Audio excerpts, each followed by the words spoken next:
without social media, I'm not sure that I would be here talking. Issues of trolling, extremism, fake news, and cyberbullying are major social issues. Right. All of us in leadership have to find ways in which we can recreate a common space on the internet. Tweeting is like a typewriter. When I put it out, you put it immediately on your show. People can have entirely different realities. They can be just cocooned. When somebody says something about me, I'm able to go bing, bing, bing, and I take care of it. It's also, by the way, harder to be as obnoxious and cruel in person as people can be anonymously on the internet. The ones that don't want me to are the enemies.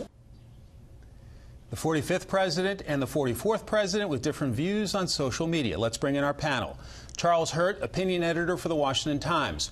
Mo Alethi, executive director of the Georgetown Institute of Politics. And Jason Riley, Wall Street Journal columnist and senior fellow at the Manhattan Institute. Gentlemen, nice to see you. Good to see you. Happy holidays. Your reaction to the back and forth today over social media, Jason? Well, it's hard to quibble with the substance of what President Obama said. You know, cyberbullying is a problem. Differentiating between real news and fake news is a problem. Twitter and Facebook and parents, frankly, are worried about all of this. But at the same time, I think President Obama knew exactly what he was doing when he weighed in answering, which were admittedly leading questions by Prince Harry. If you listen or read the transcript of the interview, he knew they would be taken the way they have been taken. And, you know, a lot of presidents, when their successor gets into office, they sort of back off. They don't weigh in on the debates. President Obama hasn't done that. From time to time, he weighed in on the travel ban. He's weighed in defense of Obamacare. Right. So he's taken a different route here, and I think this is another example of him doing that. Mo, your read on the president, the former president, weighing in on some of the current issues and today on social media?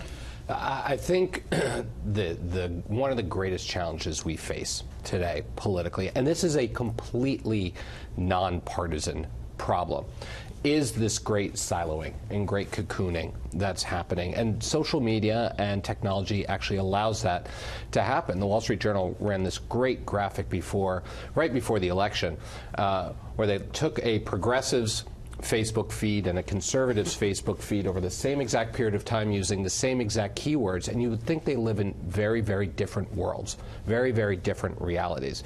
We have lost some ability to have a common conversation. It's not limited only to social media, but it really has exacerbated it. And I do think it is a legitimate concern that not just leaders, but consumers of this information need to be aware of and try to do better at.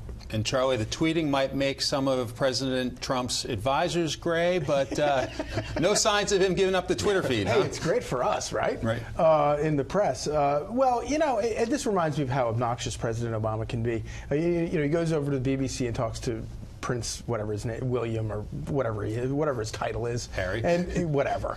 And he does this interview where he's clearly attacking the president. And this notion that you're going to attack the president for using Twitter is akin to me attacking FDR for using the newfangled radio to do his fireside chats. It's just a form of communicating with people and a way he can communicate with people around a media that viciously despises him. And I just don't think that that's a bad thing. But this was the line that I thought it was astonishing. He said, all of us in leadership have to find ways in which we can recreate a common space on the internet.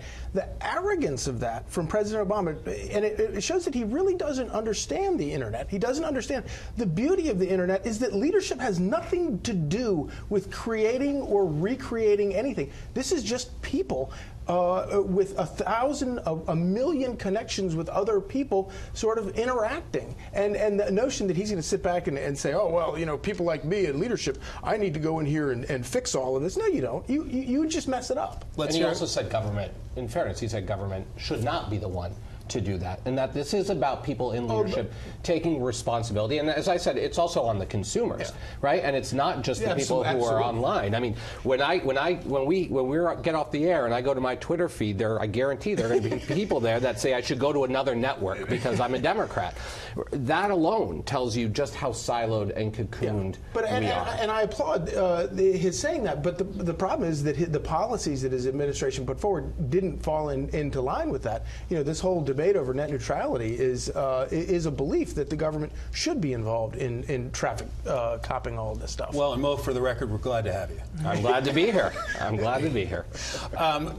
President Obama has also come out and defended his signature health care law, Obamacare. Let's take a listen to that. When I see people trying to undo that hard-won progress for the 50th or 60th time with bills that would raise costs or reduce coverage or roll back protections for older Americans or people with pre-existing conditions, it frustrates. And it's certainly frustrating to have to mobilize every couple of months to keep our leaders from inflicting real human suffering on our constituents. So, Jason, any surprise that the 44th president has been out there? That was not from today, obviously, but defending his signature law and some of his legacy? Well, again, the only surprise is that presidents or ex-presidents typically don't do that, at least this soon. George W. Bush was probably the most recent example of this, of a president who when his term was over, he walked away and let the debate continue without him. President Obama has decided to weigh in on this, and it hasn't only been in defending things like Obamacare, but also in other actions that the administration has taken, such as a travel ban. So it's unconventional, but if you're a Trump supporter, I guess you really can't complain about politicians acting in an unconventional way. Right. But certainly this is not the route that most former presidents have taken. Now, Prince Harry was put on the hot spot himself and asked if President Obama would be invited to the royal wedding. Take a listen to this.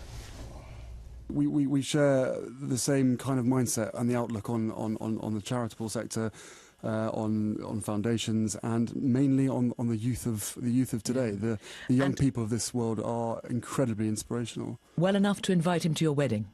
Well, I don't know about that. That's we haven't put the invite or the guest list together yet. So who knows whether he's going to be invited or not. As a married man, I would say that was wise not to speak without consulting the fiancé first, but there's more to it than that, Mo, in terms of if you invite the former president, don't invite the current president, could be a bit of drama between the U.S.-Britain relationship. Yeah, one of the most interesting storylines for me is that the reports that there are those within the British government who are advising Prince Harry not to invite President Obama for fear of hurting President Trump's feelings that he was not being invited. And so, look, it's a wedding. Invite who you want. Charlie, if you get invited, would you go to the wedding? No, I would not go to a royal wedding. We overthrew the king for a reason. Considering you were calling him Prince, what's his name? Yeah, whatever. I don't do titles.